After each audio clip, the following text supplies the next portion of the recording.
नमस्कार. आपण याबाबत काय मार्गदर्शन कराल? नमस्कार सर. पहिल्यांदा आम्ही तळेगावकर नागरिकांना विनंती करतो की आपण प्लॅस्टिकमुक्त तळेगाव करण्याचा जो संकल्प घेतला आहे त्यासाठी आपण खारीचा वाटा उचलावा. 1860च्या दरम्यान पहिल्यांदा प्लॅस्टिकची उन्नती झाली. पूर्वी दंतापासून आपण टेबल टेनिसचे बॉल्स वगैरे बनवायचो, परंतु त्या दरम्यान प्लॅस्टिक हा पर्याय म्हणून आला. परंतु प्लॅस्टिक खरं निर्मितीला मोठ्या प्रमाणात स्वरूप झालं ते दुसऱ्या महायुद्धात सैनिकांनी सर्वात जास्त प्लॅस्टिक यूज केलं आणि त्यानंतर ते समाजात येऊ लागले. प्लॅस्टिक आता एवढं आहे की पृथ्वी तलावरती जेवढी मानवजात आहे किंवा जेवढे प्राणी आहेत त्यांच्या वजनापेक्षाही जास्त वजन हे प्लॅस्टिकचं आहे. त्यामुळं संकल्प असा केलेला आहे की पर्यावरणातून प्लॅस्टिक नाहीसं करण्याचा प्रयत्न एक खारीचा वाटा आपण करायचा आहे. प्लॅस्टिक विघटनासाठी 20 वर्ष ते 450 वर्ष लागतात. त्यामुळं प्लॅस्टिकचे आपण 3 कॅटेगरीमध्ये डिवायडिंग केलं पाहिजे. एक म्हणजे पर्यायी व्यवस्था करणे, कमी वापरणे आणि बंद करणे. तर सर्वात पहिल्यांदा आपण त्याचा पर्यायी व्यवस्था आणि 75 मायक्रॉनपेक्षा कमी प्लॅस्टिक पूर्णतः आपल्या विघटन होणार नाही ते प्लॅस्टिक आपल्या जीवनशैलीतून नाहीसे करणे. परदेशात आता एक प्रक्रिया निघाली आहे प्लॅस्टिक मुक्त घर म्हणजे माझ्या घरातील प्रत्येक वस्तू ही प्लॅस्टिकची नसावी, माझ्या वापरातली वस्तू ही प्लॅस्टिकची नसावी किंवा जर ती प्लॅस्टिकची लागणारच आहे तर तिला पर्यायी असावा. असं हे प्लॅस्टिक मुक्तसाठी आम्ही हा संकल्प घेतलेला आहे. तळेगावकरांना विनंती आहे 75 मायक्रॉनपेक्षा कमी जाडीच्या पिशव्या आपण या प्रोसेसमधून नाहीशा कराव्यात आणि पर्यावरणपूरक आपण सर्वांनी पर्यावरण रक्षणासाठी एक खारीचा वाटा उचलावा ही नम्र विनंती. धन्यवाद. स्वच्छ तळेगाव. सर्व प्रमुख पाहुण्यांचं मी मनापासून स्वागत करतो. असिस्टंट गव्हर्नर रेफरंट दीपकजी फल्ले यांना विनंती करतो आपण व्यासपीठावरती यायचं. आपण कार्यक्रमाला सुरुवात करायची का अध्यक्ष? चला सर, सर्वांना विनंती आहे, मी पहिल्यांदा रूट सांगतोय त्यानंतर आपण कार्यक्रमाला सुरुवात करूया. सर्वांनी जाताना घोषणा द्यायच्या आहेत की प्लॅस्टिक मुक्त तळेगाव करायचं आहे, त्यासाठी सर्वांनी घोषणा देत जायच्या आहेत. आपला रूट राहणार आहे मारुती मंदिर चौकातून आपण बेटी बचाव बेटी पढाओ स्मारक जे आहे तिथपासून खानगे पेट्रोल पंप, तिथून जिजामाता चौक, त्यानंतर सुभाष चौक, शाळा चौक, गणपती चौक मार्गे बाजारपेठ आणि इथे समारंभ होणार आहे. समारंभानंतर छोटासा बक्षीस समारंभाचा कार्यक्रम होणार आहे. सर्व विद्यार्थ्यांनी त्याची नोंद घ्यायची. 1860 सालापासून प्लास्टिकची निर्मिती या जगामध्ये झालेली आहे. त्या प्लास्टिकला थांबवण्यासाठी आता जर आपण विचार केला तर आपण जे सर्व सजीव आहोत त्यांचं सर्वांचं जर वजन केलं तर त्या वजनापेक्षाही जास्त प्लास्टिक या पृथ्वीवरती आहे.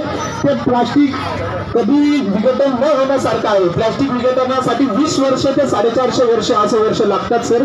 तर ते प्लास्टिक आपल्या जीवनातून हटवण्यासाठी आपण सर्वात जास्त प्रयत्न म्हणजे ते कमी वापरणे असा करावा. रोटरीयन किरणजी ओसवाल यांना विनंती करतो आपण व्यासपीठावरती यायचं. नमस्कार.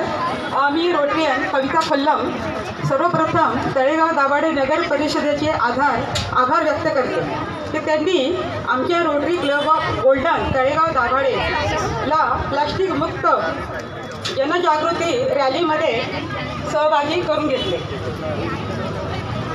आजच्या कार्यक्रमाचे आपले अतिथी रोडगे मॅडम शिक्षण अधिकारी यांना मी विनंती करतो की त्यांनी स्टेजवरती यायचे.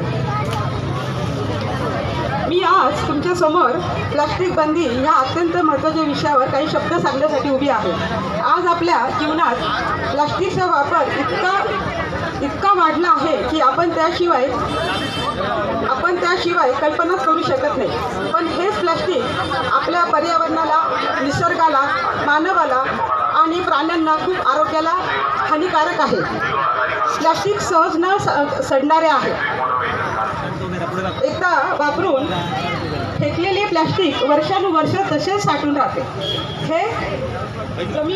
हे जमिनीत मिक्स होत नाही. पाण्यात गेलं तर जलप्राण्यांना धोका पोचतो आणि हानिकारक होते. म्हणून सरकारने व समाजाने मिळून प्लास्टिक बंदीचा निर्णय घेतलेला आहे. आपल्या सर्वांनी पृथ्वीवर येणाऱ्या प्लास्टिक वापरले पाहिजे. कागदाच्या. त्यानंतर मी स्वागत करतोय माननीय उपमुख्याधिकारी ममता राठोड मॅडम यांचं स्वागत रोटरीयन किरणजी ओसवाल करतील. त्यानंतर शिक्षण अधिकारी शिल्पा रोडगे मॅडम यांचं स्वागत असिस्टंट गव्हर्नर दीपकजी फल्ले करतील. प्रशासन अधिकारी स्माईल जोरदार टाळ्यांनी स्वागत करायचं. स्माईल व्यसन मुक्ती केंद्राचे आमचे सर्व त्यांना विनंती करतो आपण वरती यायचंय. हे जे गांधीजी आणि यम जो दिसतोय प्लास्टिकचा यांच्या संकल्पनेतून निर्माण झाला, त्यांचंही स्वागत मी सरांच्या हस्ते सर स्वागत करण्यात यावं त्यांचं. स्माईल व्यसन मुक्ती केंद्राचे हर्षलजी पंडित रोटरियन. तसंच आपल्याला जे बक्षीस दिलेलं आहे रोटरियन निखिलजी मोहपात्रा यांचंही मी स्वागत करतो. गेलेले ते धन्यवाद सर. सर्वांचं स्वागत झालंय. मी विनंती करतो मॅडमला मी विनंती करतो की त्यांचा सरांनी सन्मान करावा. धन्यवाद. तळेगाव दाभाडे नगर परिषद व rotary Club of Golden Talegaon Dabhade यांच्या संयुक्त विद्यमानीने हा जो प्लास्टिक मुक्त तळेगाव दाभाडे आज जनजागृती रॅली आपण आयोजित केलेली आहे. त्याला मी सर्वप्रथम ज्यांनी इथं हजेरी लावलेली आहे व जे पडद्यामागे जे घरात बसल्यात त्या सर्वांचं स्वागत करतो आणि मी आव्हान करतो की मला माहिती आहे हे प्लास्टिक मुक्त एक दिवसाचा किंवा 2 दिवसात होणार नाहीये. आम्ही कुठेतरी एक फक्त खारीचा वाटा उचललेला आहे. आम्ही संकल्प केलेला आहे की आम्ही तळेगाव नगरपालिकेच्या बरोबर आम्ही ही जनजागृती अशीच चालू ठेवू. मी तुम्हाला राहत मंचाच्यावरनं एक आव्हान करतो की आपल्या तळेगाव नगरीतील आजूबाजूला परिसरात आपण स्वतःहून जर निर्णय घेतला, आपण स्वतःने जर संकल्प केला तर मला वाटतं हे अशक्य नाही, हे शक्य. फक्त काय करा माहिती आहे का मित्रांनो, जेवढं शक्य होईल तेवढं तुम्ही प्लॅस्टिक टाळा. म्हणजे प्लॅस्टिकच्या बाटल्याच्या ऐवजी तुम्ही ना स्टीलची बाटली वापरा. आपल्या विद्यार्थ्यांना सांगा, मी तुम्हाला सांगतो की वयाच्या 40-85 ज्यांची झालेली आहे त्यांचं मन आम्ही बदलू शकत नाही हे मला माहिती आहे. परंतु आज मी फक्त या मंचावरनं एकच आवाहन करतो की उद्याची जी पिढी आहे ही आज जी पावसा पाण्यामध्ये हे जे विद्यार्थी थांबलेत ना, हे विद्यार्थी उद्याचे भविष्य, हे विद्यार्थी माझ्याबरोबर संकल्प करतील, म्हणतील की आम्ही आमच्या आईवडिलांना, आमच्या काका दादांना, आमच्या बाबांना, आमच्या वडिलांना आम्ही सांगू की प्लॅस्टिक वापरू नका. विद्यार्थी माझ्याबरोबर म्हणा, आम्ही आमच्या घरच्यांना सांगू, मित्रमैत्रिणी सांगू आम्ही प्लॅस्टिक वापरणार नाही. बोला.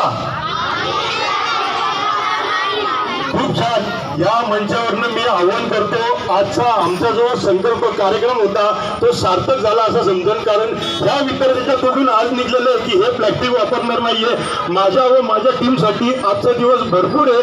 असंच मी नगरपालिकेला आश्वासन देतो, शाश्वत करतो की वेळोवेळी आम्ही ज्यावेळेस गरज पडेल त्यावेळेस आम्ही ना प्लॅस्टिक मुक्त तळेगाव करण्याचा प्रयत्न करू. काय होतं माहिती आहे का मित्रांनो, ज्यावेळेस आपण असा काहीतरी संकल्प करतो, मला माहिती आहे छोटे छोटे व्यावसायिक आहे, भाजीपालेवाले, अनेक व्यावसायिक त्यांना त्या प्लॅस्टिकच्या पिशव्या दिल्याशिवाय पर्याय लागत नाही. पण याला कारणीभूत कोण आहे माहिती आहे का? याला कारणीभूत आपण आहे. जर आपण घरात निघताना जर आपण कापडी पिशवी घेतली आणि त्या कापडी पिशवीतनं आपण जर ते सगळं जे काही भाजीपाला किंवा जे काही वस्तू आणायच्या त्या जर आपण आणल्या तर नक्कीच आपण ही क्रांती घडू शकतो.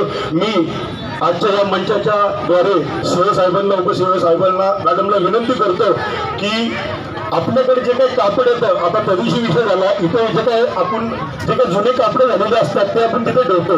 तर मी त्यांना एक विनंती करतो, रिक्वेस्ट करतो की आपल्या ज्या बचत गट आहे त्या बचत गटाच्या मार्फत त्यांना ते ना कापडी पिशव्या शिवायला लावा. त्या कापडी पिशव्या जशा होतील त्यामध्ये खारीचा वाटा म्हणून आम्हाला ज्या पिशव्या आम्हाला देता येईल त्याही आम्ही देऊ.